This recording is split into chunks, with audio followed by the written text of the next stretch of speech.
For our first physics lab, we observed objects under constant velocity using the momentum principle and Newton's second law by making our own videos from home. For a object to be under constant velocity means that the net forces acting on the object have to be zero, or add up to zero by canceling each other out.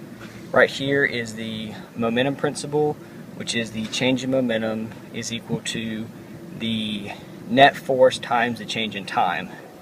And I have derived it down to the velocity form, where the final velocity is equal to the initial velocity plus the net force divided by mass times the change in time.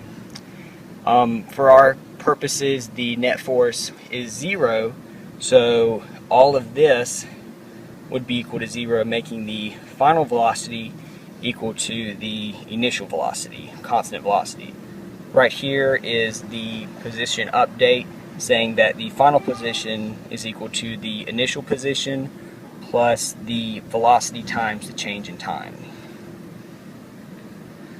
In my video, my friend rolled a baseball, and I tracked the velocity from the time a little bit after it left his hand to about halfway through the video. My axes would set right on the ball so that my baseball moved in the positive X direction, and it is about 40 frames long.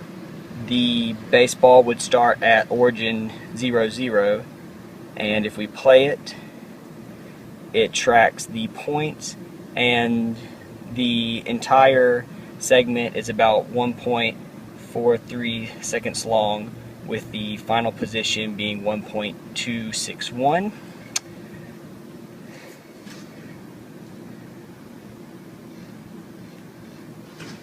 Alright, so before we can enter it into the Python to get our desired graph, we must first know that the mass of the ball is 0.145 kilograms.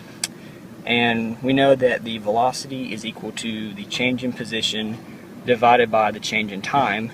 So for us, our final position was 1.260, with our origin being 0, and it would be divided by 1.433 seconds to give us a velocity of 0.879972. And here it is right here in vector form. So if we go to Python, we see that we have our initial set, and the ball mass is 0.145, the initial position being the origin 0, 0, 0, and our ball velocity being our 0.879972. We're going to start at time 0, and right here, because our net force is 0, our final velocity is going to be equal to our initial velocity.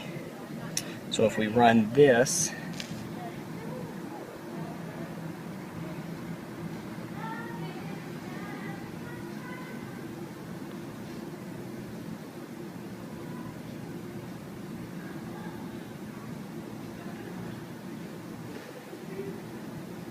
alright, we see that the ball moves in the positive X direction, and on the graph right here it has a constant slope, giving it a constant velocity.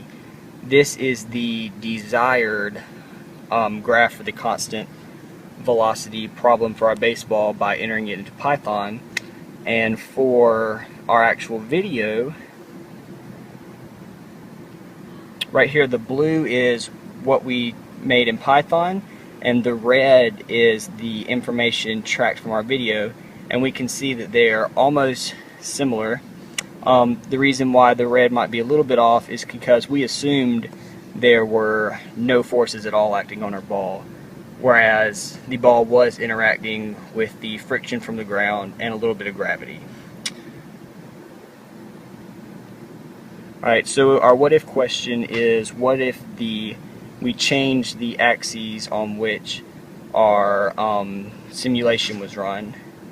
And if we go back to Python, we see that in order to change the axes would be to change the way and the velocity. So we're going to make the velocity in this case, in this case we're going to make the velocity negative, and if we run it this time,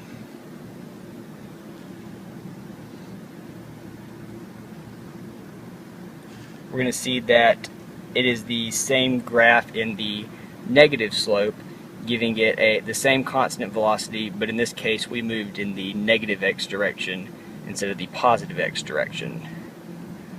And what does it mean? If we were to sum up the actual forces acting on a ball, if the net force was not equal to 0, this would mean that the velocity would not be constant. And to show this in Python,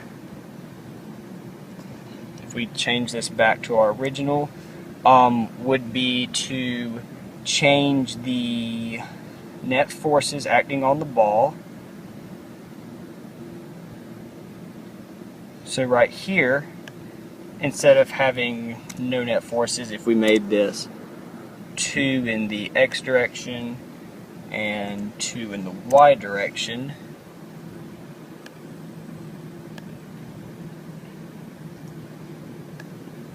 alright, we would see that there is no longer a constant velocity, but instead there is an exponential growth in the velocity over the change in time.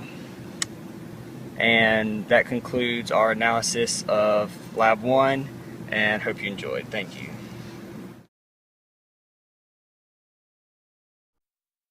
Now we're going to step through the same lab report and show you what the experts thought about it. Keep these critiques in mind when you start to plan your own video lab report. Saying that the final position is equal to the initial position plus the velocity times the change in time. A very good introduction. It's concise, and he makes it clear that he's using a constant velocity model. All the physics here is good. In my video, my friend rolled a baseball with the final position being 1.261. The presenter does a good job of describing his experimental setup. It's not really necessary to give the exact numerical values at the end position, but it is important to say which way your axes point and how you picked your origin. To give us a velocity of 0.879972. He should really be stating the right units, here meters and meters per second. If we go to Python, shooting a computer screen with a handheld camera doesn't normally give the best results, but here the text is large and in focus enough to read, so it's okay.